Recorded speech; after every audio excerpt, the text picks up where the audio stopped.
بسم اللہ الرحمن الرحیم۔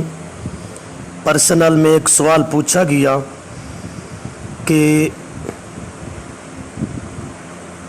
قربانی کے وجوب کے لیے صاحب استطاعت ہونا یہ لوگوں کی اصطلاح ہے، حدیث رسول سے ثابت نہیں ہے۔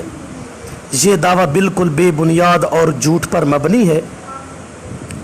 قربانی کے وجوب کے لیے صاحب استطاعت ہونا، صاحب نصاب ہونا، یہ حدیث رسول صلی اللہ علیہ وسلم سے ثابت ہے۔ رسول اللہ صلی اللہ علیہ وسلم نے فرمایا، ابو ہریرہ رضی اللہ تعالیٰ عنہ سے روایت ہے، من کان لہ سعۃ ولم یضح، جس بندے کے لیے طاقت ہو، صاحب استطاعت ہو اور قربانی نہ کرے تو ہماری عیدگاہ کے قریب آنے کی کوشش بھی نہ کرے۔ ابن ماجہ، سنن دارقطنی، ترمذی، صاف بات آ گئی۔ اللہ کے پاک پیغمبر صلی اللہ علیہ وسلم نے فرمایا، جو آدمی صاحب استطاعت ہو اور قربانی نہ کرے، تو یہ مولویوں کی یا عوام کی یا کسی آدمی کی گھڑی ہوئی اصطلاح نہیں ہے کہ قربانی اس بندے کے لیے واجب ہے جو صاحب استطاعت ہو۔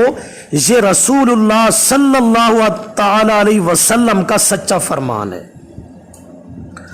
دوسری بات یہ پوچھی گئی کہ رسول اللہ صلی اللہ علیہ وسلم نے فرمایا، یا ایھا الناس ان علی اہل کل بیت فی کل عام اضحیہ، ابو داؤد، ترمذی، نسائی، ابن ماجہ، کہ ہر گھر والوں پر ہر سال قربانی ہے۔ اس کا مطلب یہ ہے کہ صاحب استطاعت ہونا ضروری نہیں، بلکہ ہر گھر والا سردار سربراہ قربانی کرے تو تمام گھر والوں کی طرف سے کافی ہے۔ اب دیکھیں، علی اہل کل بیت فی کل عام، ہر گھر والا کرے، سربراہ کرے، اور دوسری حدیث میں ہے صاحب استطاعت کرے۔ اگر صاحب استطاعت کا انکار کریں اور اس حدیث کو مانے تو اس حدیث کا انکار ہے، اور اگر اس کو مانے تو اس حدیث کا انکار ہے، کیونکہ اس میں صاحب استطاعت یا ساعتن کا لفظ موجود نہیں ہے۔ لہذا دونوں حدیثوں پر عمل کرنا ہے۔ تو اس کا طریقہ یہ ہے، رسول اللہ صلی اللہ علیہ وسلم نے فرمایا، من کان لہ ساعۃ، جو صاحب استطاعت ہو اور قربانی نہ کرے اس کے لیے وعید فرمائی۔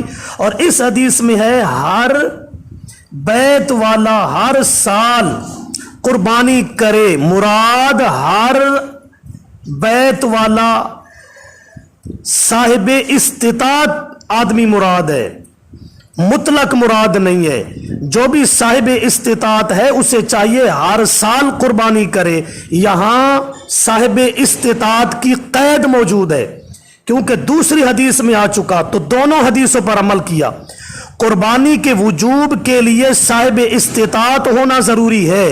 ہاں، اگر کوئی نفلی قربانی کرنا چاہتا ہے، وہ اس کے لیے ساعتن صاحب استطاعت ہونا نہ ہونا، وہاں یہ مطلب ہے کہ جو صاحب استطاعت نہیں وہ قربانی کرے گا، وہ نفلی قربانی ہے، اور جو صاحب استطاعت ہے ان دونوں حدیثوں کے مطابق تو اس کے لیے قربانی واجب ہے، ہر گھر والا اگر قربانی کرے۔ دوسری بات کہ صرف سربراہ، اگر گھر والی الگ نصاب رکھتی ہے تو ساعتن حدیث کے الفاظ کے نیچے وہ بھی داخل ہے، وہ بھی صاحب استطاعت کا فرد ہے۔